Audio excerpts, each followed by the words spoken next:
예. 이 내용들은 제가 대부분 강론의 내용들이 좀 많거든요.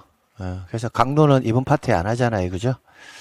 이제 심화 파트에 가서 정리할 건데, 그래도 이제, 아직 배운 내용은 아니지만, 다음 주에 제가 한 1시간 정도에 거쳐가지고, 요 개정된 부분만 한번 여러분에게 설명을 좀 드릴 거예요.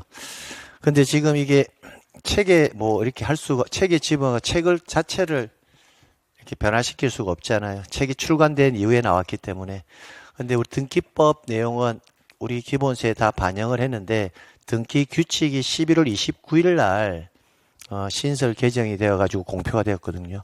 그래가지고 책에 집어넣어 버리면 책의 기본 구조가 흐트러지고 페이지가 달라져 버리니까 요 내용을 그 페이지에 맞게 어디 부분에서 있다라는 것만 제가 페이지 체크를 해놨습니다. 그래서 요 내용은 다음 주에 다음 주가 아니죠. 다음 주는 신정이니까 그 다음 주에 마지막 종강할 때 그때 한번 제가 정리를 해드리도록 할게요.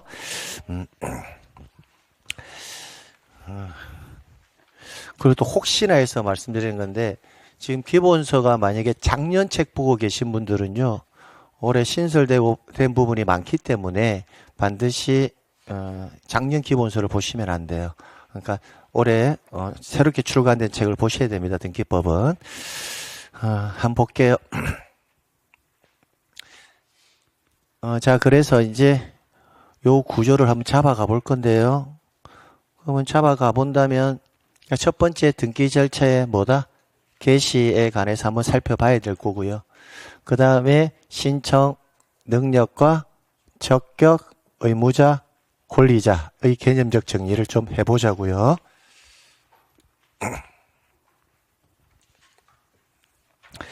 자, 등기 절차의 개시 나와 있고요. 등기법은 당사자의 뭐다? 신청과 관공서의 뭐에 따라서 촉탁에 따라서 한다. 다만 법률에 다른 규정이 있는 경우에는 그러하지 아니하다. 그럼 이때 법률에 다른 규정이 뭐가 있다? 직권과 뭐에 명령이 있다라는 겁니다. 그래서 등기안의 직권에 의한 등기와 법원의 뭐에 의한 명령에 의한 등기가 허용된다. 그래서 등기 절차가 어떻게 시작됩니까? 이렇게 설문이 나오면 우리는 기본적으로 신청이나 촉탁에 의해서 개시되는 게 원칙이지만 직권과 명령에 의해서도 가능하다. 이렇게 정리해 주시면 되겠습니다. 자, 그 다음에 자, 당사자의 신청이라고 되어 있죠. 그럼 신청에 의해서 개시가 되는 게 원칙인데 여기 뭐라고 되어 있다? 임의 신청이 원칙이다라고 되어 있죠. 등기는 강제하지 않습니다. 등기는 강제하지 않는다는 말이 뭐예요? 내가 필요하면 하는 거예요. 근데 선생님, 우리 민법 186조에서는 이렇게 되어 있지 않습니까? 부동산에 관하여 법률 행위로 인한 물권의 득실 변경은 등기를 해야 효력이 생긴다라고 했으니까 등기는 반드시 해야 되는 거 아닙니까? 이렇게 질문하시는 분이 있어요. 186조가 의미하는 것은 물권 변동의 효력을 부여받으려면 뭐 해라? 등기하라는 거예요. 근데 물권 변동의 효력을 나는 부여받기 싫을 수도 있잖아요. 뭐 그런 사람은 없겠지만 싫은 사람은 뭐 한다? 등기를 안 해도 돼요. 그러니까 등기는 뭐에 의해서? 필요에 의해서 하는 거라는 거예요. 나의 필요에 의해서. 자, 그런데 예외적으로 뭐가 부과되는 경우가 있다? 의무가 부과되는 경우가 있더라라는 거예요. 의무가. 그럼 의무가 부과되는 경우가 어떤 경우가 있는지를 좀 살펴보면 이게 심화학습이라고 되어 있잖아요. 우리가 지금 봐야 될 부분은 아니지만 자, 이쪽을 한번 보세요. 토지 표시의 변경 등기, 그다음에 건물 표시의 변경 등기라고 되어 있잖아요. 자, 여기서 제가 전달하고 싶은 게 뭐냐면 잘 들으셔야 돼요, 여러분. 시험장에서는요. 토지 표시의 변경 등기는 의무를 부과한다. 뭐 건물의 표시에 관한 변경 등기는 의무를 부과한다. 합치면 뭐예요? 부동산 표시의 변경 등기는 의무를 부과한다. 이렇게 되잖아요. 그죠? 근데 절대로 시험 문제는 부동산 표시 변경 등기는 신청 의무를 부과한다. 이렇게 절대 안 나와요. 뭐가 나오냐면 부동산 표시의 변경 등기의 대표적 사례 있잖아요. 사례가 나온다고요. 그럼 어떤 사례를 봤을 때 이게 부동산 표시의 변경 등기구나라는 걸 뭐 한다? 알아야 문제를 풀 수 있단 말이에요. 근데 우리가 암기를 할 때는 사례를 다 암기하는 게 아니라 그냥 부동산 표시 변경 등기는 1월 이내 신청 의무를 부과한다 이렇게 암기하거든요. 근데 시험 문제는 그래 나온다 안 나온다? 안 나온다고요. 그러면 부동산 표시 변경 등기는 1월 이내 의무를 부과한다 이렇게 암기를 해놨고 지문을 보니까 부동산 표시 변경 등기는 이렇게 나온다 안 나온다? 안 나오니까 지문을 읽어보고 얘가 부동산 표시 변경 등기를 말하는 거구나라는 걸 알아야 풀 수 있다는 걸 알 수 있죠. 그러니까 부동산 표시가 뭔지 변경 등기가 뭔지 용어의 개념이 되어 있어야 된다라는 걸 또 알 수 있다라는 거예요. 그럼 가장 대표적인 거 하나만 볼게요. 자, 토지의 분할이라고 되어 있잖아요. 토지의 합병이라고 되어 있죠. 그럼 우리가 분할과 합병이라는 용어의 개념을 일단 알아야 되죠. 그럼 생각을 해보세요. 한번 머릿속으로 생각해 보세요. 합병이 이해하기가 쉽겠네요.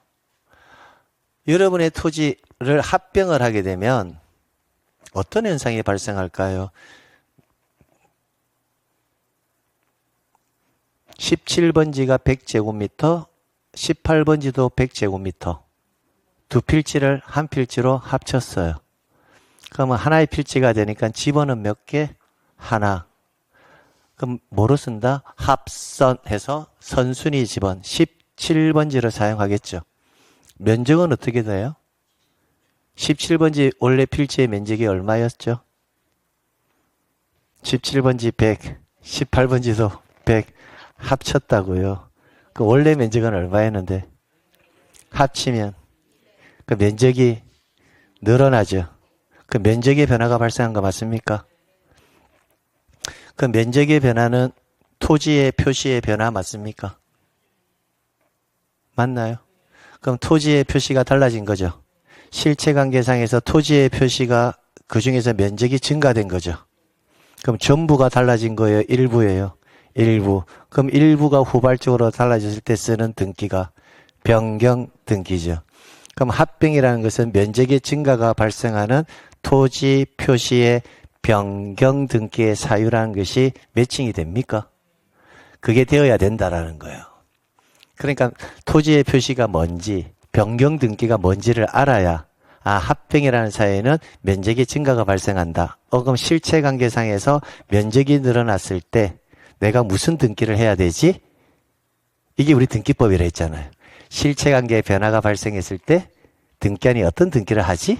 이게 등기법이라고요. 그럼 합병으로 인해서 면적의 증가가 되었을 때는 등기부에 합병으로 인해서 면적의 증가 이렇게 적는다 안 적는다? 안 적는다고요. 그때 하는 등기가 뭐지? 하면 토지 표시에 관한 무슨 등기? 변경 등기를 해서 면적을 100에서 얼마로? 200으로 바꿔준다고요. 이해갑니까? 그러니까 토지 표시의 변경 등기는 1월 이내 의무로 부과한다 이렇게 나오는 것이 아니라 면적의 분할이라든지 합병, 지목이, 변경 이런 거 나오면 얘네들이 뭐다? 토지 표시의 변경 등기의 사유구나 이렇게. 그러니까 이제 용어의 개념이 빨리빨리 정리가 되고 매칭이 빨리 돼야 되는데 지금 아직까지 조금 서툴잖아요. 그죠? 그 나중에 자연스럽게 합병이 되면 면적이 늘어나니까 토지 표시의 변경이네. 분할이 되면 면적의 감소가 되니까 토지 표시의 변경이네. 이것도 지목이 바뀌는 것도 토지 표시의 변경이네. 그때 하는 게 뭐다? 토지 표시의 변경 등기네. 그러니까 그네들은 몇 월이다? 1월. 그러니까 용어의 정리와 암기가 딱 병행돼야 된다고요. 이렇게. 그런데 대부분 수험생들은 그냥 지목 변경, 분할, 합병, 면적의 증감 이런 식으로 얘네들은 1월 이렇게 암기한다고. 이게 왜 토지 표시의 변경 등기인지 아닌지는 별로 궁금하지 않는 거예요. 그렇게 학습을 하다 보니까 지문을 살짝만 바꿔놔도 내가 암기하는 거에서 벗어나네? 그럼 다른 건가 보다. 이렇게 되어버린다. 근원적인 용어의 정리가 그만큼 중요하다는 거 다시 한번 말씀드립니다. 네. 그래서 지금은 구체적으로 가져갈 필요는 없어요. 그래서 부동산 표시의 변경 등기는 몇 월 이내 의무를 부과한다. 1월 이내 의무를 부과하고요. 해태를 하더라도 과태료는 부과한다, 안 한다? 안 한다. 과태료 부과 대상은 아니다. 이렇게. 그 다음에 여기 또 뭐라고 되어 있죠? 멸실 등기다라고 되어 있죠? 그 멸실 등기를 보면서 뭐가 떠올라야 돼요? 멸실 등기의 개념적 요소가 떠올라져야 된다고요. 멸실 등기가 뭐예요? 그냥 멸실이죠. 뭐 이렇게 하면 안 돼요. 용어의 정의 물어보잖아요, 지금. 우리 했거든요, 이거. 부동산이 뭐다? 화재로 전부가 없어졌을 때, 부동산 자체가 없어졌을 때, 아, 그때 하는 게 뭐다? 멸실 등기구나. 아, 그것도 몇 월이구나? 1월, 이렇게. 신청 의무를 몇 월 이내? 1월. 근데 해태했다 하더라도 과태료는 부과한다, 안 한다? 안 한다, 이렇게. 자, 그 다음에 그 위의 내용이 등기법상의 신청 의무고요. 아래는 부동산 등기 특별조치법상의 신청 의무도 있거든요. 그럼 특별조치법상의 신청 의무의 요건은요. 요거는 요것만 하나 암기하고 가세요. 소유권 이전을 내용으로 뭘 체결한 자, 계약을 체결한 자는 며칠? 60일. 요것만 암기하고 가세요. 소유권 이전을 내용으로 뭘 체결했다? 계약. 이렇게.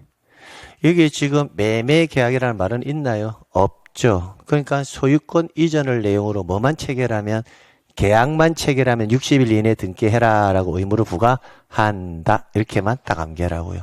그럼 이런 지문들은 이해입니까? 암기입니까? 암기라고 봐야 되죠. 암기. 그죠? 근데 물론 이런 디테일한 지문 전부 다 여러분께 이해는 시켜드릴 수가 있어요. 이해는 시켜드릴 수는 있지만 그 이해시키는 과정의 시간적 허비가 뭐 공부하는데 허비란 건 없지만 시간을 투자할 만한 정도의 내용은 아니라는 거예요.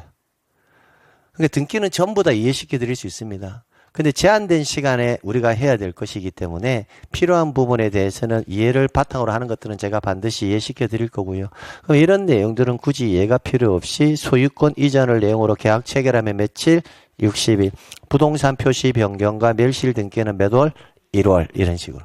그럼 시험 문제 부동산 표시 변경은 1월. 이렇게는 나온다, 안 나온다? 안 나온다. 그 대표적 사례들이 나온다라는 거. 그럼 사례를 보면서 아, 얘가 부동산 표시 변경 등기구나 라는 걸 아셔야 된다라는 거 다시 한번 말씀드리고요. 자, 그 다음에 볼게요. 자, 그래서 우리가 신청을 할 때는 어떻게 신청한다? 공동으로 출석해서 서면으로 신청한다 확인을 했고요. 그 다음에 관공서의 촉탁이라고 보이십니까? 네, 촉탁이라는 말은 신청이라는 용어가 동의어라 했습니다. 다만 신청의 주체가 누구일 뿐이다.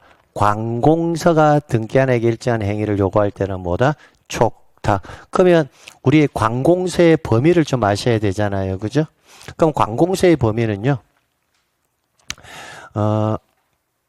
여기 제가 바로 적어 드릴게요. 관공서는 그냥 행정관서, 행정 업무를 보는 관공서, 행정관서, 법원, 세무서 이렇게 생각하시면 돼요. 그냥 얘네들 행정 업무를 보는 관공서, 대한민국의 사법, 법률관계 업무를 보는 관공서, 세무 업무를 보는 관공서. 얘네들이 등기관에게 어떤 등기해 주세요라고 할 때는 뭐라고 쓴다? 촉탁이란 말을 쓴다고요. 그러면 시, 군, 구청장이 있잖아요. 시장, 군수, 구청장은 어떤 업무를 봐요? 행정 업무 보잖아요. 그럼 법원에서 등기관 보고 이런 등기해라 할 때는 뭐다? 촉탁. 세무서에서 이런 등기하세요 라고 할 때도 촉탁. 자, 여러분 지방세 내잖아요. 지방세. 세금 내야 되죠. 그럼 세금 내는데 세금 안 낼 수도 있잖아. 그럼 세금 안 내면 여러분 부동산 압류 들어온다 이런 표현 들어보신 적이 있죠. 그러면 관공서가 여러분 부동산 압류 등기를 신청한다. 압류 등기를 촉탁한다. 압류 등기를 촉탁한다. 이런 말을 쓰는 거예요. 자, 그래서 촉탁할 수 있는 경우에 주요한 것들을 들면 다음에 있다. 여기 보면 공매, 토지 수용, 가압류, 가처분, 압류, 경매. 그럼 이런 등기들 전부 다 일반 당사자가 할 수 있는 등기들이 아니라 누가 법원에서 하거나 세무서에서 하거나 또는 행정관세에서 하는 거다라고 보시면 돼요. 근데 구체적으로 다 암기할 필요는 없습니다. 이런 디테일한 내용들은 다 강론에서 배우는 것이지 지금은 뭐다? 관공서가 등기관에게 이런 등기해달라 할 때는 뭐다? 촉탁이구나. 관공서의 범주가 어떻게 된다? 행정관서. 즉 국가도 행정 업무를 보는 거 맞죠? 시도, 지사도 행정 업무 보죠. 시장, 군수, 구청장도 행정 업무를 보죠. 그럼 다 뭐다? 행정 업무를 보는 관공서. 그 다음에 법원, 세무서 이렇게 보시면 돼요.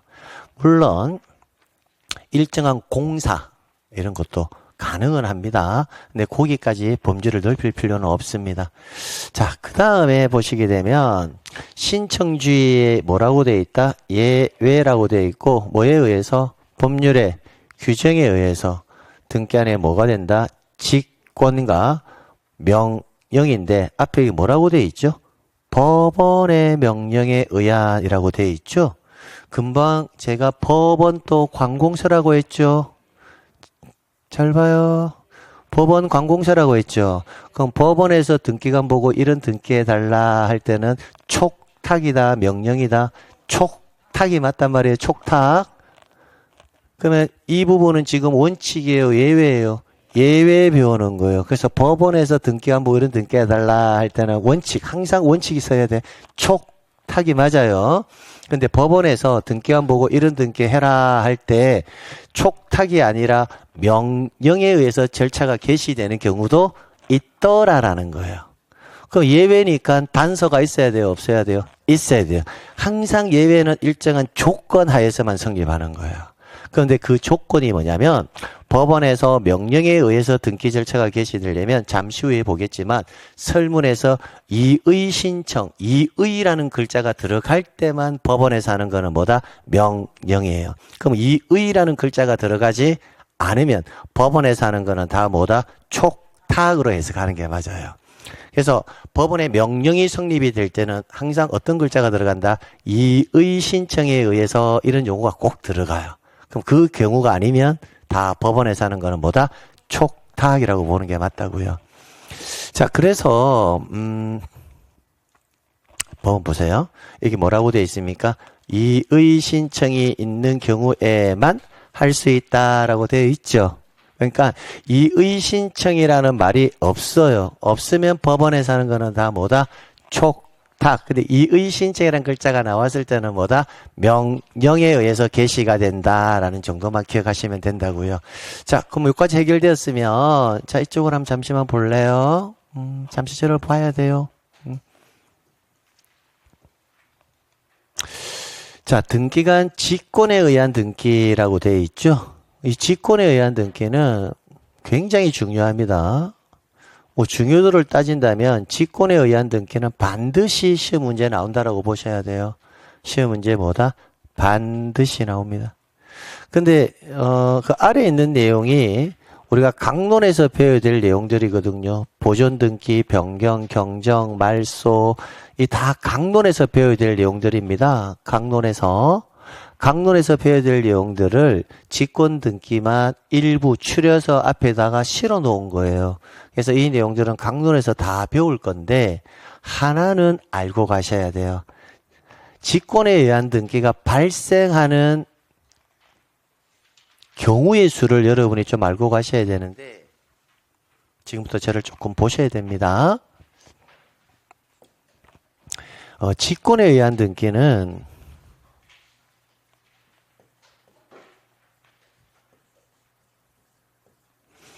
직무상의 권한에 의해서 등기한이 등기부에 기록하는 등기인데 직권에 의한 등기는 먼저 첫 번째 원칙이에요, 예외예요? 예외죠. 여러분 한번 생각을 한번 해보실래요? 우리는 등기부에 어떤 등기가 기록됨으로써 권리 변동이 발생하거든요. 근데 여러분이 자유로운 의사에, 여러분의 의사에 의해서 신청을 해가지고 등기가 기록되는 것은 당연한 수순이에요. 근데 내가 등기를 신청을 안 했어요. 안 했는데 등기한이 등기부에 기록을 한다든지 그 기록을 소멸시킨다든지 한다면 내가 권리를 얻을 수도 있고 권리를 뭐다? 잃을 수도 있는 이런 어마어마한 문제가 발생을 해요. 내 의지와 상관없이 등기부에 막 기록되고 막 말소되고 하면. 그러면 등기관이 직무상의 권한에 의해서 기록하거나 소멸시키는 애들은요. 법률의 규정에 아주 엄격한 요건을 갖춰야 허용해 주는 게 맞지 않겠습니까? 그래서 직권에 의한 등기가 되기 위해서는 반드시 조건의 성취가 있어야 돼요. 일정한 조건 하에서만 뭐하다? 가능하다라는 것을 먼저 염두에 두셔야 되고요. 두 번째,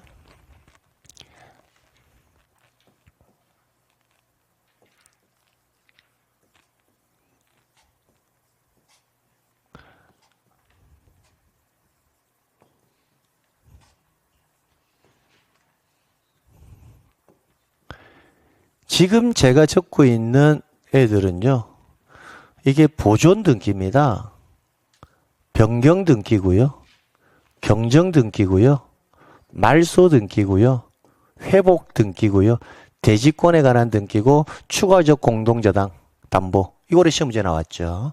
그다음에 요역지 지역권에 관한 내용인데, 기본적으로 지금 제가 적고 있는 이런 애들은요, 등기는 원칙이 뭐니까요, 신청이니까 기본적으로 신청에 의해서 등기가 이루어지는 게 원칙이에요. 단 이런 유형의 등기가 단 일정한 뭐 하에서는 조건이 뭐가 되면 성취되면 뭐가 가능하다? 직권이 가능한 유형의 등기들이에요. 자, 그러면 이 내용이 전부 다 실어 놓은 건 아니지만요. 잘 들으셔야 돼요, 이거. 전부 다 그런 건 아니지만 여러분이 알고 있는 소유권 보존 등기를 한번 생각해 보세요. 그럼 내가 건물을 신축했습니다. 그럼 신청하면 소유권 보존 등기는 내가 뭐 한다? 신청을 해야 등기관이 기록해 주는 게 원칙이겠죠. 근데 등기관이 소유권 보존 등기를요, 내가 신청을 하지 않았는데도 불구하고 등기관 스스로 등기부를 개설해갖고 보존 등기를 하는 경우도 있더라는 거예요. 그러면 그렇게 직권에 의해서 보존 등기가 되려면 앞에 일정한 뭐가 성취되어야 된다? 조건의 성취가 있어야지만 뭐가 가능하다? 직권이 된다고요. 그럼 잘 보세요. 그럼 암기를 해야 된다면 보존 등기는 직권 이렇게 암기해야 될까요? 일정한 조건 하에서 보존 등기는 직권 이렇게 암기해야 될까요? 일정한 조건 하에서 여기에서 키워드는 보존 등기가 직권 이게 키워드일까요? 일정한 조건 하에서 이게 키워드일까요? 그거란 말이에요. 그런데 대부분 수험생들은 보존 등기 직권 이렇게 암기만 해버린다. 키워드는 어디에 있다? 일정한 조건 하에서. 이게 키워드라고요. 그럼 이런 조건의 성취가 되면 뭐로 간다? 직권 이렇게 가는 거예요. 자, 그런데 이제 두 번째. 그러면 일정한 조건 하에서 직권이니까 우리는 각각의 내용을 일정한 조건 하에서 그 말을 뭐 해야 한다? 암기를 이제 해야 될 건데 그러면 직권에 의한 등기의 범주가 얼마만큼이냐? 라는 것도 알아야 지문을 딱 보는 순간 아 이런 유형의 등기는 직권의 등기가 나올 수가 있어. 이런 유형의 등기는 직권에 의한 등기가 나올 수가 없어. 그것부터 일단 구별하는 게 순서잖아요. 그럼 여기에 설정 등기가 있나요 지금? 없죠. 이전 등기 있나요? 없죠. 그럼 설정 등기나 이전 등기 이런 등기는 직권에 의한 등기 자체가 있을 수가 없는 등기들이에요. 그러니까 우리가 접근을 해 들어갈 때 뭔가 암기를 할 때 일단 지문을 딱 봤을 때 아 이거는 직권에 의한 등기가 있을 수도 있고 없을 수도 있고 이거는 직권에 의한 등기가 있을 수가 없어. 그 구분부터 하는 게 중요하거든요. 그럼 설문에서 보존 등기가 나왔어요. 보존 등기가 나왔어요. 그러면 소유권 보존 등기는 뒤에 직권이 나올 수도 있고 뭐다? 신청이 나올 수 있는 개연성이 있죠. 그러면 보존 등기일 때 직권이 되려면 일정한 조건에 뭐가 있어야 한다? 성취가 있어야지만 직권 보존 등기가 될 거고, 이런 조건의 성취가 없으면 직권으로 보존 등기할 수가 없다. 이렇게 갈 거란 말이죠. 근데 만약에 뒤에 지문이 전세권 설정 등기가 나왔어요. 그럼 전세권 설정 등기는 직권 또는 신청이란 것 자체가 성립이 돼야 안 돼요? 안 되죠. 그럼 그거는 앞에 어떤 말이 나와도 직권이란 말이 나와서는 안 되는 거예요. 그럼 등기 유형이 많을 거거든요. 그러니까 일단 지문을 판단을 할 때 우리가 문제를 풀 때 감각적으로 푸는 게 아니라 어떤 지문이 나왔을 때 직권이다, 직권에 의한 뭐라고 나왔을 때 이게 일단 직권에 의한 등기의 범주에 들어가는지 들어가지 않는지부터 판단하는 게 순서예요. 그럼 직권에 의한 등기의 범주에 들어간다면 이 조건이 성취되었느냐 성취되지 않았느냐 이거라고요. 그래서 직권에 의한 등기의 유형을 암기하면요. 제가 단언컨대 우리 등기법 세 문항입니다. 등기법 12문항 중에 한 문제는 킬러형 못 풀어요. 그럼 11문제를 우리가 해결할 수 있는데 물론 2문제까지 킬러형이 나올 수도 있거든요. 그러면 우리가 등기법에서 2문제가 킬러형 항문형이 등기법에 나왔다. 그럼 10문제에서 3문제면요. 등기법 비중이 몇 퍼센트를 차지한다? 30%를 무려 차지하는 겁니다. 그래서 일단 우리는 이 조건의 성취를 암기하기 이전에 뭐부터 해야 되냐면 직권에 들어가는 등기인지 아닌지부터 뭐 하는 거 판단하는 게 순서라고요.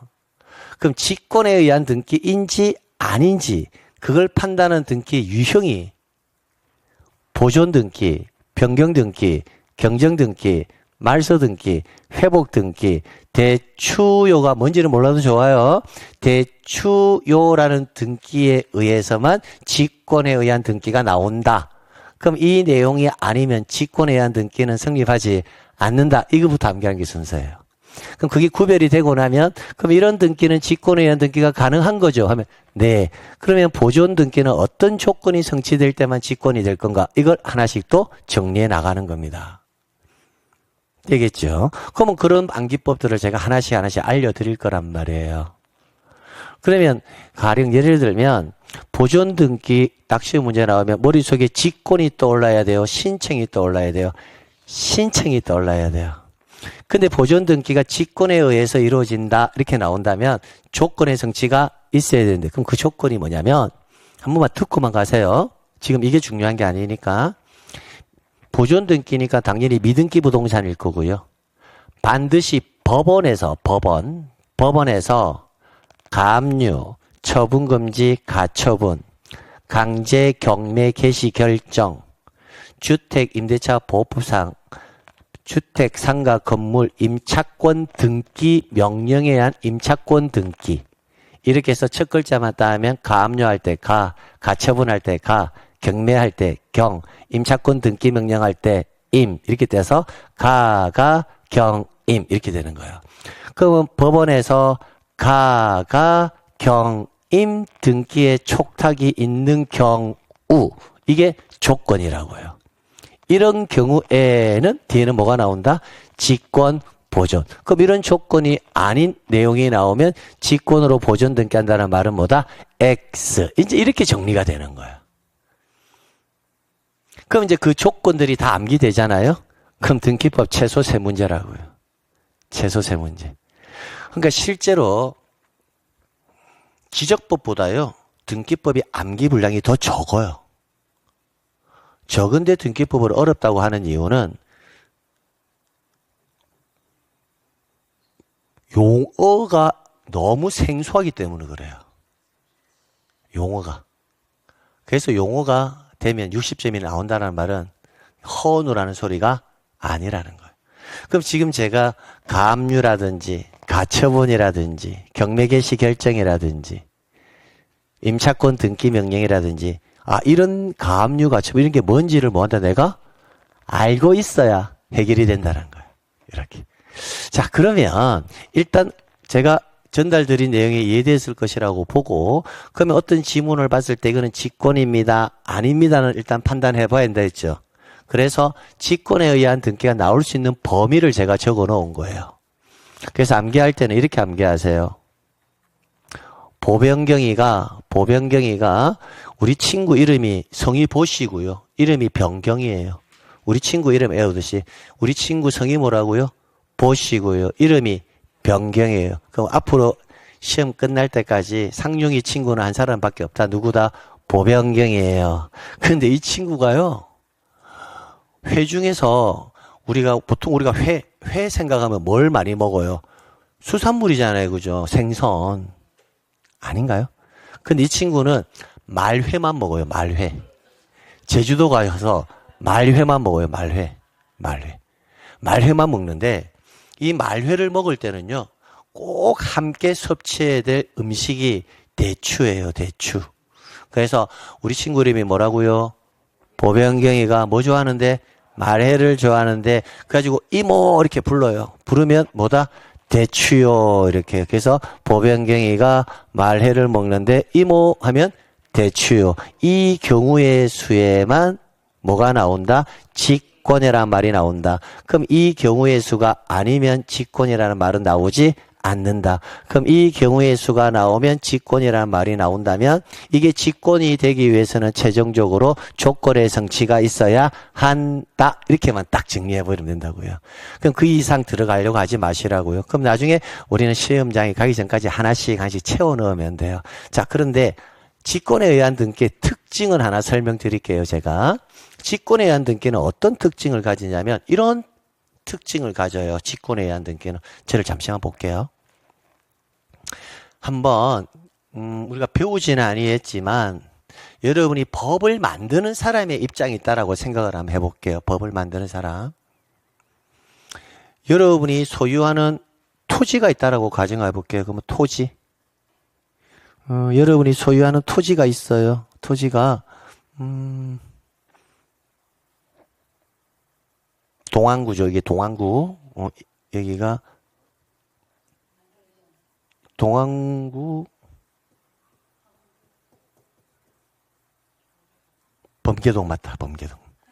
동안구 범계동 17번지에 지목은 전이고 면적은 330제곱미터의 토지. 그럼 갑구에 소유권 보존 이렇게 되어 있고요. 배상용 이렇게 할게요. 제가. 여기에 뭐도 기록해야 돼요? 주소. 그럼 상용이가 소유하는 토지가 범계동 17번지에 있다는 것이지 상용이 주소지가 범계동 17번지는 아니겠죠. 상용이는요. 어디 사냐면 중구 중산동에 살아요. 중산동. 뭐 하늘 별빛로.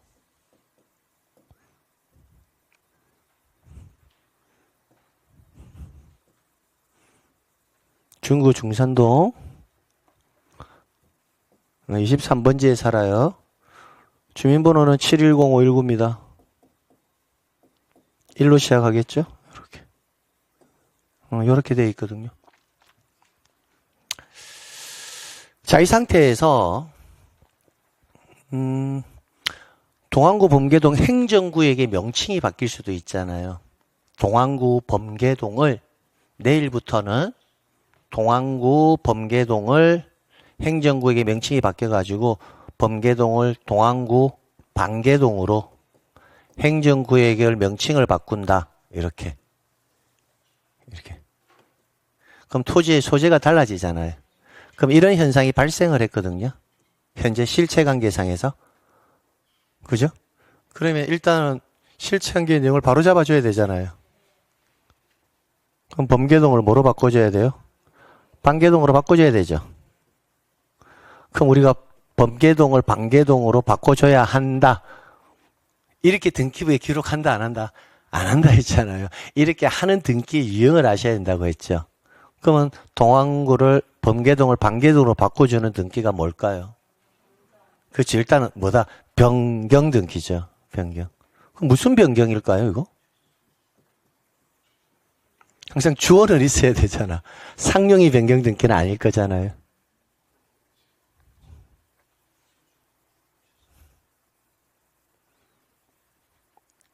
그렇죠. 맞죠. 여러분 다 알고 있는데 잘 안 되죠. 안 되는 이유가 뭘까? 이유는 딱 하나. 내가 알고 있다라고 생각하는 것들이 실제로는 모르고 있는데도 알고 있다고 착각할 뿐이라는. 그게 자꾸 암기해야 된다니까. 이거 자체를 뭐라고 읽어요? 이거 전체를. 이게 전체가 뭐예요? 동안구 봉계동이 뭐예요? 소재. 소재잖아. 얘는 지번, 얘는 지목, 얘는 면적. 그 익숙한 거네. 소재, 지번, 지목, 면적. 이거 뭐라고 읽어요? 예? 뭐라고 읽어요? 이건 아니잖아. 이건 아니잖아. 이거는 뭐야? 그러니까 어떤 느낌인지 아시겠죠? 내가 알고 있다라고 생각하는 거. 제가 오늘 이 내용을 최소한 10번 이상을 했거든요. 자주 들으니까 익숙할 뿐이지 암기를 안 하면 안 된다라는 거. 뭐다? 부동산의 표시. 이거는 토지다, 건물이다. 건물. 그 뭐다? 건물의 표시. 그럼 얘는 토지다, 건물이다. 토지. 그 뭐다? 토지의 표시. 그럼 건물의 표시, 토지의 표시 오늘 처음 듣나요? 아니라고요. 수십 번, 수백 번은 들었을 거라고요. 근데 잘 안 떠오르죠. 왜? 용어의 개념을 암기 안 하는 거야. 소재, 지번, 지목, 면적을 토지의 표시. 소재, 지번, 구조, 종류, 면적을 건물의 표시.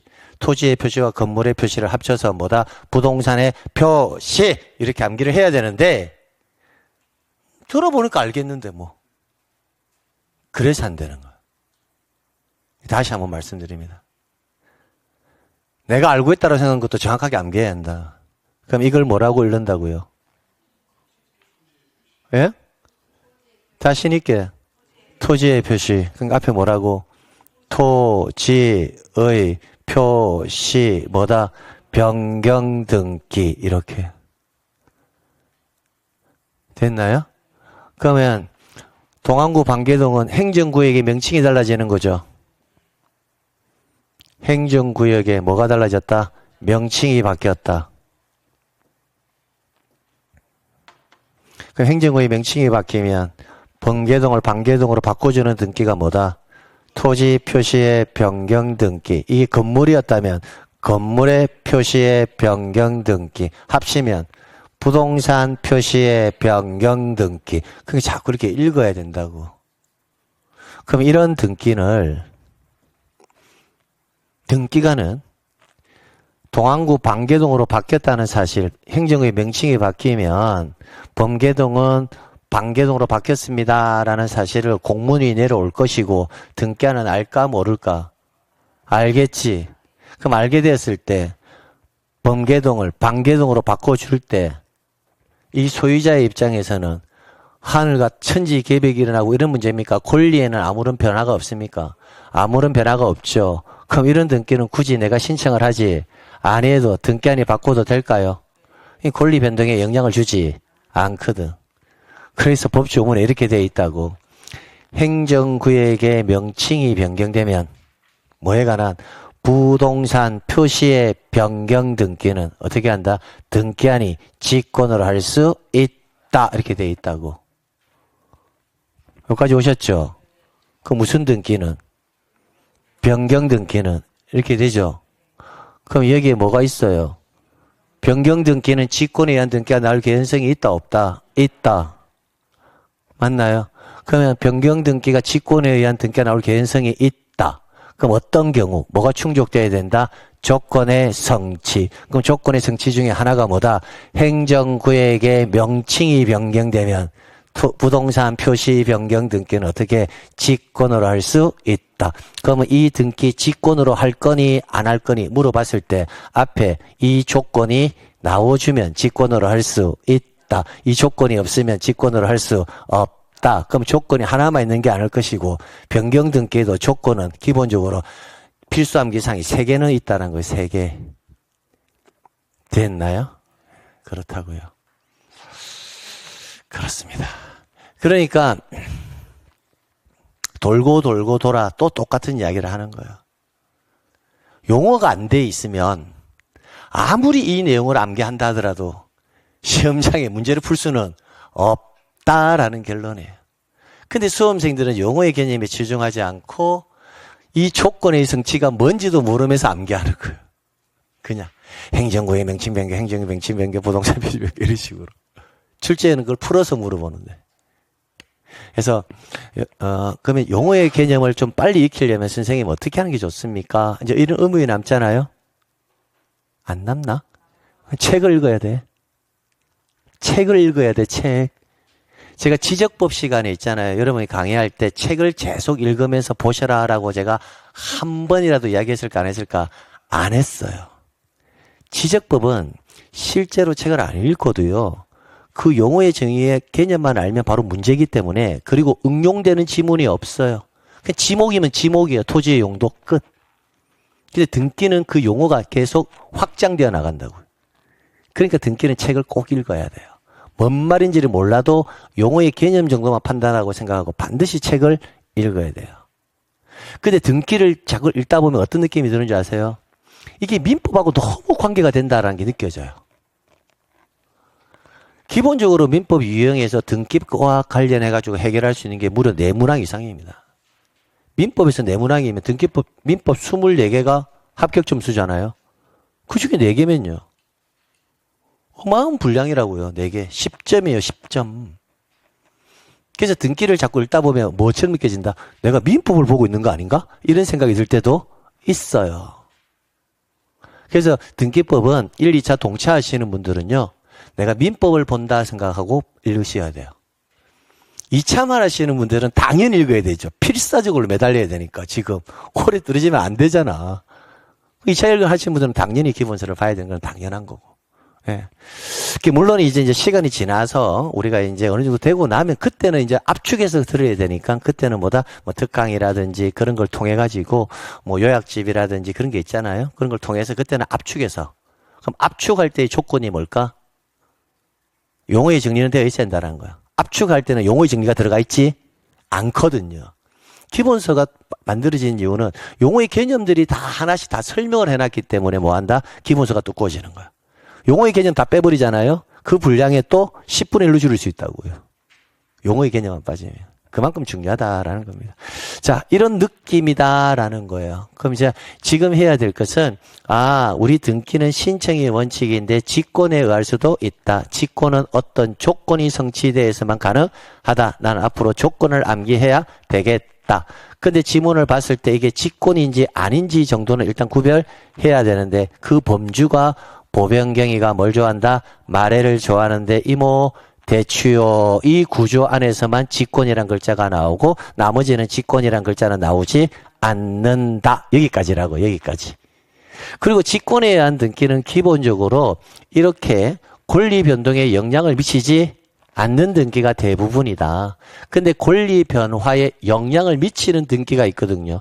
권리 변화에 영향을 미치는 등기는 그 조건이 더 엄격해야 될까? 엄격하지 않아야 될까? 더 엄격해야 돼. 권리의 변화를 주는 것들은. 권리의 변화.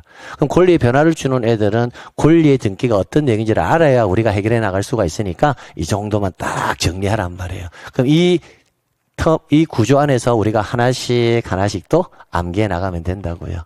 자, 그 다음. 이제 주어로 볼까요, 또? 그래서 이제 신청, 촉탁, 직권, 명령 개념을 잡았고, 이제 능력과 적격이라는 개념 한번 정리해 볼게요. 이 능력과 적격은요, 아까 설명드린 내용, 그 내용이 다예요. 다예요. 더 이상 뭐 할 것도 없어요. 이게 뭐라고 돼 있나요? 신청 능력을 갖춰야 한다라고 돼 있죠? 그럼 신청 능력 이꼴 뭐다? 의사능력 이걸로 끝나는 거예요. 자, 보세요. 그러면 금방 아기가 응애하고 태어났어요. 그러면 그 애가 신청 능력이 있느냐 없느냐의 문제는 뭘 판단해라? 의사능력이 있느냐 없느냐. 그럼 의사능력이 아기는 있어요 없어요? 없죠. 없으니까 신청 능력은 갖추지 못했다. 그래서 신청 능력은 뭐의 유무다? 의사능력의 유무로 판단한다. 이렇게 그걸로 끝나는 거예요. 그래서 다른 거는 지문이 물어보지도 않습니다. 하나 물어볼게요. 만 18세에 도달하지 못한 자 뭐라고 배웁니까? 미성년자, 달리 말하면 제한능력자 이렇게 배우거든요. 그 만 18세에 도달하지 못한 자는 신청 능력을 갖추었다, 갖추지 못했다 이렇게 나올 거라는 거예요. 그럼 갖추었어요? 못 갖춰요? 갖추었죠. 미성년자라도 의사 능력은 있잖아요. 요즘은 미성년자들이 의사 능력이 너무 탁월해서 탈이죠. 옛날에는 엄마한테 뭐 말할 때는 조금 미안한 감정이 있고 그랬는데 요새는 엄마 용돈 줘. 엄마 용돈 받으면 나 이거 살 거야. 엄마 팝카 사줘. 엄마 컴퓨터 사줘. 의사 능력을 너무 잘하죠. 자신의 의사를 잘 표시하잖아요. 그죠? 그러니까 의사 능력이 있냐 없냐의 기준이 뭐다? 신청 능력. 용어의 정의 정확하게 하라고. 자, 그런데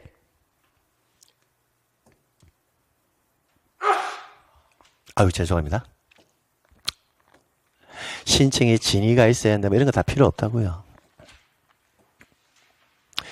자, 그 다음 여기에 뭐라고 돼 있죠? 당사자 능력이다라고 돼 있습니까? 당사자 능력하고 동의어가요. 신청 적격이에요. 또는 등기 명의인 적격 이렇게 읽기도 해요. 근데 저는 이런 거 다 강의할 때마다 항상 이야기하는 건데요. 우리 법을 만드는 사람들은 참 고집이 세요.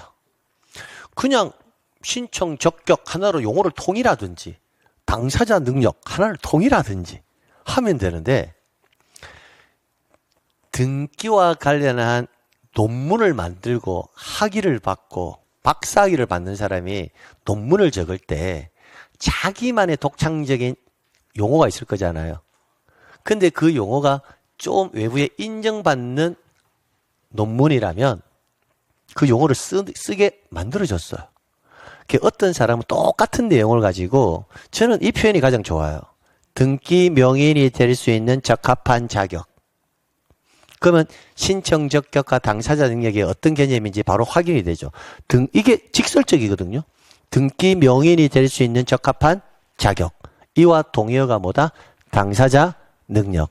이와 동의어가 신청 적격. 그럼 선생님 시험 문제는 당사자 능력이라고 나옵니까? 신청 적격이라고 나옵니까? 등기 명인 적격이라고 나옵니까? 누가 출제한지에 따라서 달라요. 이 용어가 뭐하다? 다 동의어란 건 알고 가야 돼요. 동의어. 근데 이 용어가 동의어인데 저는 이 표현이 가장 좋아요. 이 표현을. 근데 시험 문제는 이 표현이 가장 안 나오고 당사자 능력과 신청 적격이 나와요. 그러면 신청 적격 당사자 능력은 등기부상의 명의인이 될 수 있느냐 없느냐 이 말이에요. 그럼 등기부상의 명의인이 될 수 있는 사람은 뭐다? 자연인, 법인, 비법인. 그러면 자연인, 법인, 비법인 공통점이 뭐예요? 인이죠. 인. 다 인자가 들어가잖아요. 그래서 인자 들어가는 애들은 다 등기부상의 명의인이 될 수 있다. 신청 적격을 갖추었다. 당사자 능력을 갖추었다. 이렇게 보시면 돼요.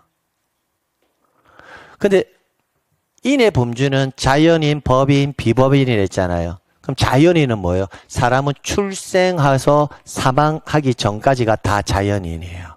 그럼 여러분은 자연인 맞습니까? 예, 맞다고요. 미국에 사는 마이클 존슨도 자연인 맞습니까? 그러면 한국인이든 외국인이든 인이면 다 등기부상의 명의인이 될 수 있다. 이렇게 되겠네요. 그럼 법인, 비법인, 법인, 비법인. 사회생활하면서 법인 이런 걸 자주 들어봤죠. 그럼 법인이 뭐냐, 비법인이 뭐냐, 사단법인, 재단법인 뭐 이렇게 막 쓰는데 뭐 그렇게까지 구별할 필요가 없고요. 등기법에서는 법인은 이런 모임, 단체가 있다라는 것을 외부에 공시해 놓으면 법인이에요. 그걸 법인의 설립 등기다라고 쓰거든요.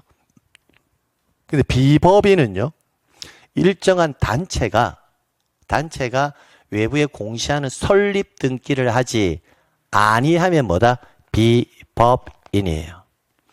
그리고 사단법인, 재단법인 이런 용어를 많이 쓰는데요. 그것까지 여러분이 학습할 때는 판단할 필요는 없습니다. 그럼 선생님, 시험에서는 어떻게 해결하면 될까요? 이렇게 생각하면 돼요. 단체성을 갖추고 있다. 좀 이거는 극단적인 예입니다. 단체성을 갖추고 있다라는 몇 명 이상 모여 있다. 2명 이상 모여 있다. 그럼 일단 단체성이 있잖아요. 한 명은 아니니까. 2명 이상 모여 있는 단체성을 갖추고 있는 조직체라면 다 등기부상의 명인이 될 수 있다. 이렇게 생각하면 돼요. 그럼 들어봐요. 오늘부터 수업 마치고 배상용을 사랑하는 사람의 모임, 배사모를 결성한다. 한다고요. 했죠? 그럼 배사모가 모여가지고 이리저리 하다가 부동산 하나 취득할 수도 있잖아요. 그 모임이. 그러면 등기부상의 배사모 명의로 할 수 있다 없다? 자신 있게? 왜? 2명 이상 단체성을 갖추었으니까. 그럼 이 배사모가 일정한 목적을 가지고 모인 단체죠. 누구를 사랑하는? 배상용을 사랑하는 일정한 목적을 가지고 모인 단체죠. 맞나요? 일정한 목적을 가지고 사람이 모인 단체를 사단이란다고요. 사단. 됐나요? 그럼 배사모는 사단이다, 재단이다. 사단 이렇게. 됐나요? 근데 배사모가 외부에 공시하기 위해서 설립 등기는 했다, 안 했다? 안 했다. 그러면 비법인 사단 이렇게 되는 거예요. 그럼 설립 등기를 하면 배사모는 사단법인. 그러니까 사단법인 배사모 이렇게. 설립 등기 안 하면 비법인 사단 배사모. 그럼 법인이든 비법인이든 다 등기부상의 명의는 될 수 있다. 이렇게 말해요. 그러니까 출제위원이 문제를 낼 때 등기 신청 적격이 인정이 되는 자를 골라라 라는 말은 시험 문제 안 나와요. 신청 적격이 인정되지 않는 경우를 골라라 나온다고요. 그럼 신청 적격이 인정되지 않는 경우는 왠지 될 것 같은데 안 되는 애들이 나오겠죠. 그러니까 그 4가지를 암기하셔야 돼. 첫 번째 뭐다? 태아. 태아는 아직 출생을 안 했잖아. 그 다음에 학교. 학교는 단체, 여러분이 볼 때 단체성 있어요, 없어요? 있죠. 학생들 우글우글 드글드글 모여 있잖아. 있는데도 안 된다고. 학교 명의로는. 왜냐? 학교는 뒤에 누가 있다? 법인이 있어요, 법인. 법인 명의로 하는 것이지 학교 명의로 하는 것이 아니라고. 국립대학교, 공립대학교, 사립대학교들이 있잖아요. 그럼 국립대학교는 그래서 부산대학교 이라면 경북대학교, 부산대학교 명의로는 된다, 안 된다? 안 된다고요. 부산대학교, 경북대학교는 국가가 설립한 학교거든요. 그럼 누구 명의로 한다? 국가 명의로 한다고요. 그럼 국가도 법인 맞습니까? 맞죠. 공법인. 2사람 이상 모였으면 다 법인이에요. 그래서 학교 명의로 된다, 안 된다? 안 된다고요. 시험은 이거 잘 나오죠. 민법상의 뭐다? 조합. 조합도 공동소유의 형태이기 때문에 2사람 이상은 모여있는 거 맞거든요. 근데 계약의 한 유형으로 본다고요. 그래서 조 한 명의로는 된다, 안 된다? 안 된다. 자, 그 다음. 읍면동 명의로 된다, 안 된다? 안 된다. 그럼 4명 암기하셔야 돼. 태아, 학교, 읍면동리, 민법상의 조합은 뭐다? 안 돼. 그럼 얘네들은 등기부 자체에 기록이 된다, 안 된다? 안 된다. 이렇게. 그럼 되는 거 암기해야 돼? 안 되는 거 암기해야 돼? 안 되는 거. 태아, 학교, 읍면동리, 민법상의 조합. 이렇게. 그럼 시험 문제가 나왔어요. 자, 시험 문제 나왔어요. 다음 아래 보기 사항 중 당사자 능력을 인정하지 않는 경우 이렇게 물어볼 거잖아요. 그럼 옆에 그냥 문제 풀어야 돼? 적어야 돼? 적어서 풀어야 돼. 그래야 실수를 안 해. 뭐라고 적으면 돼? 태아, 학교, 읍면동리, 민법상의 조합은 안 돼. 이렇게.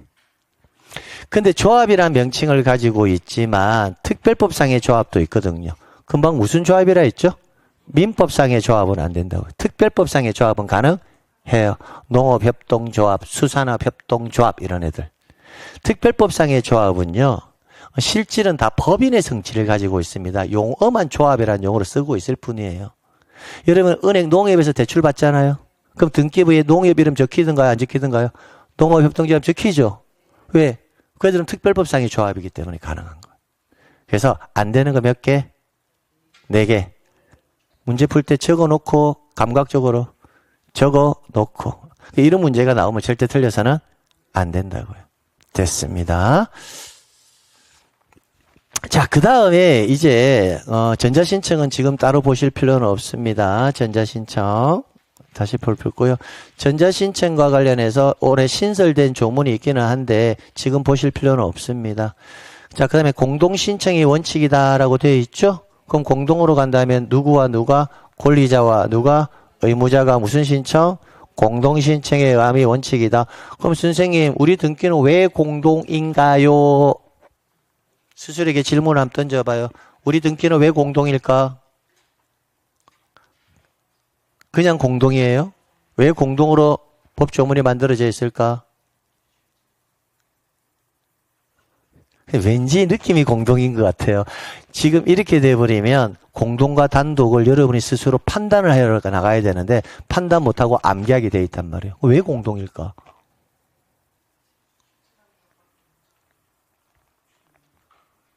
아무도 말하기가 어려울까? 우리 공동으로 가는 이유는 똑같은 이야기를 계속하지만 그래서 암기하셔라.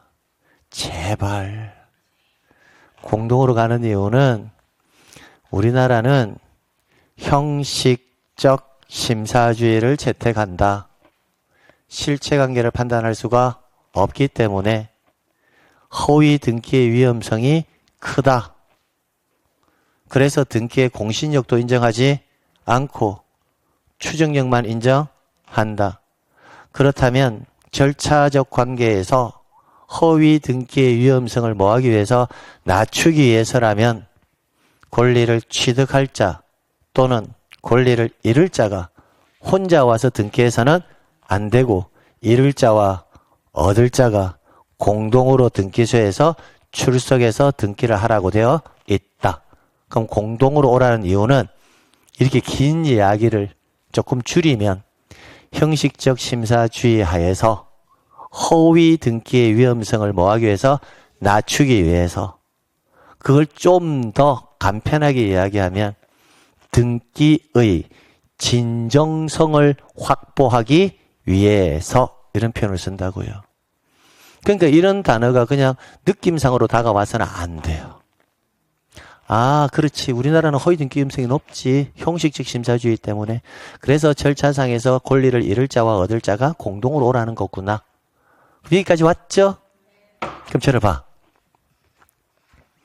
그러면 공동인데 등기관이 보니까 이거는 허위 등기의 위험성이 그렇게 없는 거야. 허위 등기 위험성을 낮추기 위해서 공동으로 하려는데 보니까 허위 등기 위험성이 많이 없어. 그럼 단독으로 해도 될까? 될까?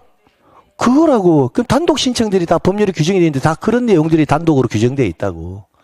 단독을 그냥 암기하는 것이 아니라고. 그럼 올해 공동 단독 시험 문제 나왔을까? 나왔다라는 거예요. 공동과 단독은 거의 빠지지 않습니다. 시험 문제. 그러면 단독으로 신청하는 애들은요. 다음 주에 할 내용이지만 단독으로 신청하는 애들은 어떤 특징을 가지고 있을까? 그냥 딱 읽었을 때 단독이라고 알 수 있는 애들도 있어요. 근데 조금 생각을 해야 단독으로 알 수 있는 애들도 있어요.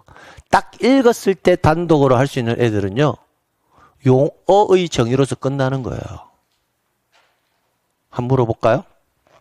봐요. 여러분의 토지의 지목이 바뀌었습니다. 토지의 지목이 바뀌었다고요. 그러면 등기법적 요소로 한다면 토지의 지목이 바뀌었다. 그럼 나는 등기관이 무슨 등기를 할까? 부터 시작해야 되죠.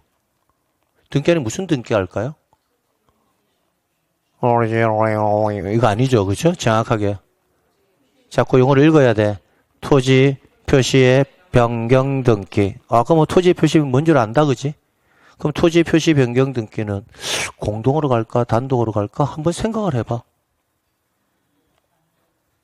공동으로 갈까, 단독으로 갈까? 그죠? 공동으로 간다면, 누구랑 가지? 내 토지인데? 와이프랑 같이 갈까? 우리 아들이랑 같이 갈까? 내가 혼자 가도 되겠다? 라는 생각이 들어, 안 들어? 그런 애들은 용어의 정의상에서 끝나는 거야, 그냥. 매년 나오는 지문 중에 하나를 말씀드려 볼게요.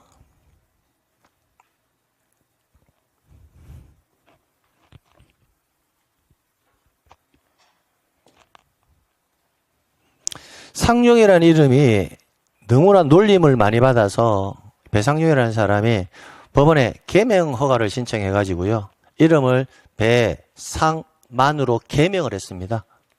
그럼 그럼 상용이는 무슨 등기를 신청할 것인지 생각을 해봐야 되죠. 무슨 등기 신청할까? 개명했다. 그러면 등기관이 고쳐주는 것은 배상용을 배상만으로 바꿔줄 거고 그때 하는 등기가 있을 거잖아. 그럼 여러분 어떤 등기를 신청하면 될까?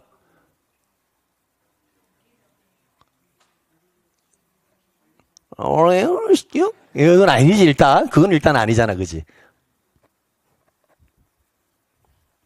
이걸 뭐라고 읽어? 등기명, 의인, 끝, 표시? 그래. 등기명인, 표시. 자꾸 여기서 용어를 읽어야 돼. 용어를 익숙하게 하는 거는 많이 읽는 수밖에 없어. 머리로 생각하면 안 돼. 그게 탁탁 되면 등기는 할 게 없어진다니까. 그럼 이걸 등기명인의 표시라고 읽었고, 그러면 상용이를 상만이로 바꿔줘야 되고, 그럼 이렇게 수정해주는 등기를 등기명의인 표시 변경 등기. 일부가 달라진 거잖아. 그지? 되게 웃긴 이야기 해줄게요. 공부를 할 때 실체관계에 변화가 발생했는데 내가 무슨 등기를 해야 될지를 잘 모르겠잖아. 모르겠으면 다 변경 등기야. 왜냐? 말소 등기라는 것은 알 수가 있어. 돈 다 갚았다. 저당권에서 돈 다 갚았다. 전세권의 존속기한이 만료되었다. 그럼 당연히 엎치워야지. 그럼 말소거든. 설정 등기는 여러분이 이미 알고 있거든. 이전 등기도 주체가 바뀌는 거 알고 있거든. 그러니까 애미까리하다 하면 변경 등기야. 원시적으로 잘못 기록되었다면 경정 등기고. 그래서 자꾸 읽어야 돼, 용어를. 모르겠다 싶으면 뭐라고? 변경 등기야. 다시 한번 읽어봐. 등기명의인 표시 변경 등기. 그죠? 이런 거잖아. 공동으로 갈까? 단독으로 갈까? 자신 있게. 혼자 가죠. 황용이가. 누구랑 같이 가? 갈 사람? 없잖아. 읽으니까 용어의 정의만 돼 있으면 단독이라는 거 알 수 있지. 그럼 이런 거 시험 문제 잘 나올까 안 나올까? 아니야. 잘 나와. 잘 나와. 등기명의 표시 변경 등기는 공동 단독에서 저의 빠지지 아니에. 용어의 정리인데. 그만큼 출제인이 문제를 낼 때 수험생들이 용어의 개념을 안 본다라는 거야. 안 본다라는 거야. 그러니까 강의하는 사람 입장에서는 어떨까? 그냥 보면 당연히 단독인데 선생님 어려웠어요.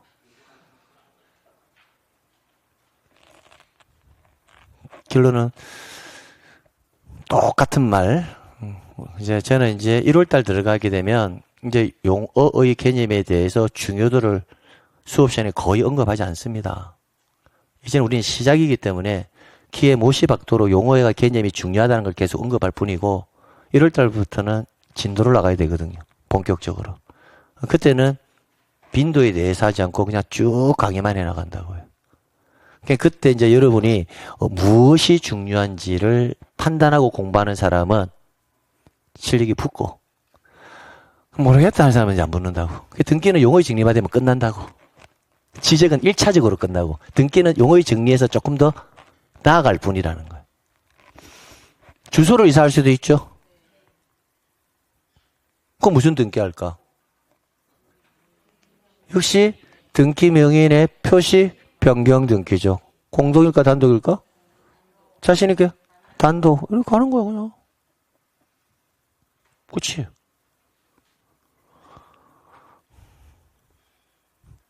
응용. 상용의 주소지가 중산동이거든요.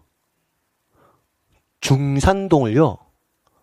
중산동이 행정구역의 명칭이 바뀌어가지고 성산동으로 행정구역의 명칭이 바뀌었어요. 선산동이라고. 그럼 중산동을 뭐로 바꿔야 돼요? 선산동으로 바꿔야 되죠. 무슨 등기를 해줘야 돼요? 자신 있게. 이게 토지의 표시야? 뭐래? 등기, 명의인, 표시, 변경, 등기 맞나요? 그럼 행정구역이 중산동이 성산동으로 바뀌었다는 거 등기관이 알 수 있을까 모를까? 알 수가 있겠지.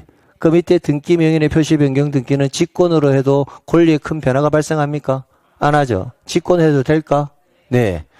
그래서 변경 등기에 금방 행정구역의 명칭이 바뀌었을 때는 부동산의 표시가 직권을 할 수도 있고 행정의 명칭이 바뀌었을 때 주소지가 바뀔 수도 있으니까 이때는 등기 명인의 표시 변경 등기를 뭐다? 직권으로 할 수도 있다. 그래서 행정구역의 명칭이 바뀌면 부동산의 토지 표시의 변경 또는 부동산 표시의 변경 등기와 등기 명인의 표시 변경 등기는 어떻게 직권으로 할 수 있다. 이렇게 결론이 나오는 거야.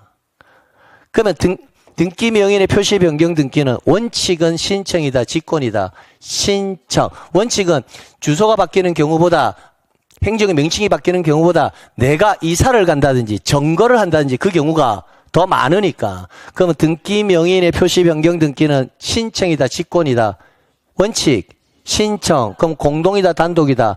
단독. 이렇게 용어와 개념이 되어 있으면 자연스럽게 판단되는 것이지 이걸 암기해야 될 것은 아니라는 거야. 계속 이야기하지 마.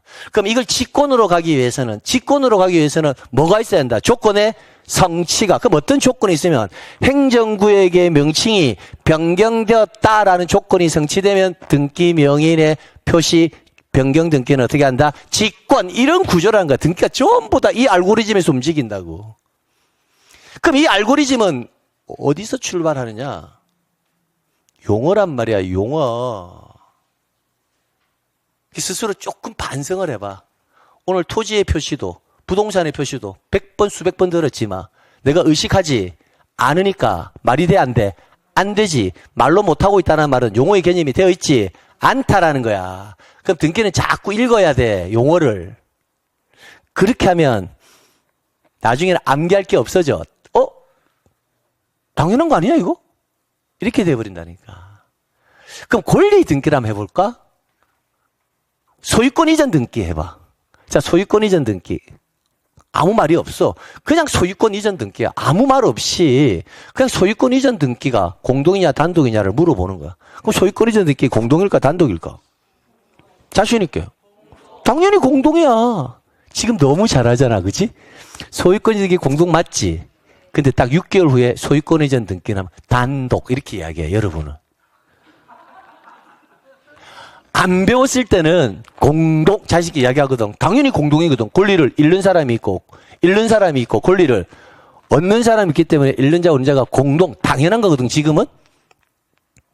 근데 6개월 후에는 단독, 이렇게 이야기한다고. 왜 그럴까? 이유가 소유권 이전 등기를 단독으로 가는 경우도 배우겠지. 그지? 그럼 배우면 공동은 원칙이니까 소유권 등기는 당연히 공동이니까 암기할 필요가 없고 단독으로 가는 거는 예외가 될 거니까 암기하겠지. 그러니까 그것만 주구장창 암기하니까 소유권 이전 등기는 공동이에요 단독이에요 하면 단독 이렇게 이야기한다고. 시험 문제는 오히려 공동이 나오는데 원칙이 나오는데 그럼 그 밸런스는 뭐다? 아무 생각 없이 그냥 무조건 단어만 보고 암기하는 거야. 이전 등기는 단독이라는 걸 너무 많이 암기했으니까. 그러니까 거기에서 출발하는 게 아니라 내용이 문제만 들여다보면 돼. 자, 그럼 여기에 소유권 이전 등기 공동이라고 했죠.